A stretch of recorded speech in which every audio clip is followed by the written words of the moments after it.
Okay, second video. I realized as I uploaded the first video that what I actually showed you was how to do unmounted stamp, which can then be used on the stamp block. And you remember I put the sticky on it.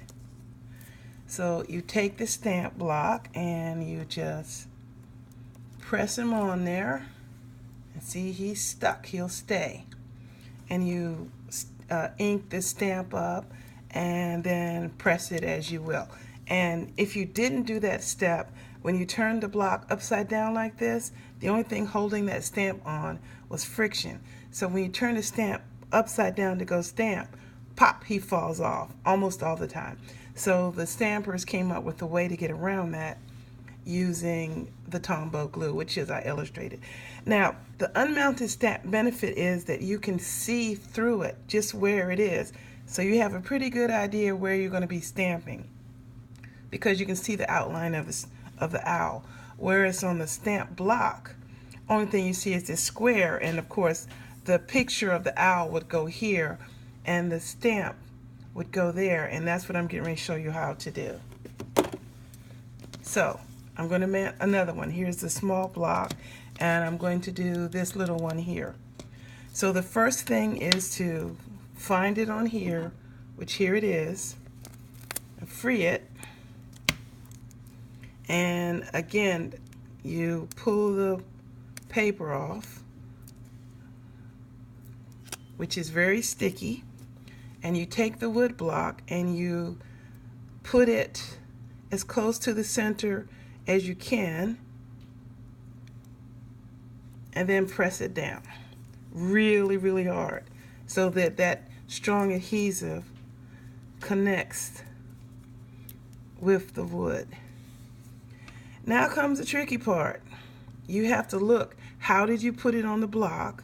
And I see I put it a little bit cattywampered, and you'll have to take this part and line it up so that it's exactly the same way. And as you can see, it's diagonal, but it doesn't matter. I'm just going to do it that way. So now you free the paper, free it from the paper, same as before. And here I have it. And make sure you got it lined up so the words say true friend. Okay, I know it has to go this way, and I'm probably going to do this wrong, but here we go. So you flip it over, and you would have to mount it that way. And since mine's a little cattywampered, I'm going to have to mount it cattywampered. If you had done this, you would, of course, made it to be straight up and down so you wouldn't have that problem. And I think I got it right, but I have to check that. Before I press this down tight, I'm going to check that. So according to what I see, it's lined up this way, so let me stamp it on my paper. And as you see, I got it diagonal. So let me see if I can free this and move it.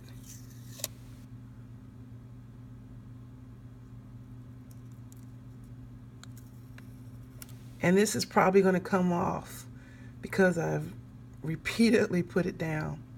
Sorry. Dang it. Okay, that's probably as close as I'm going to get it.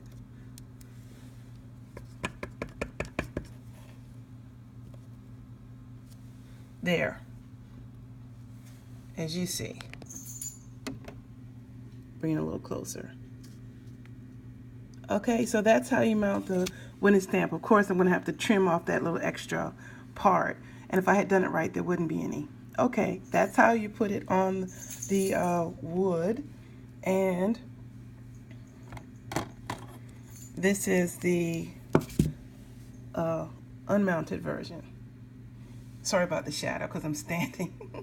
So I'm going to send it to you, and you decide which way you prefer, the wooden block, which you can't see through and you just have to judge, or the unmounted. And you can get around the wooden block part if you have a stamp positioner tool, which I haven't explained to you yet. That's later lessons. Okay, bye-bye.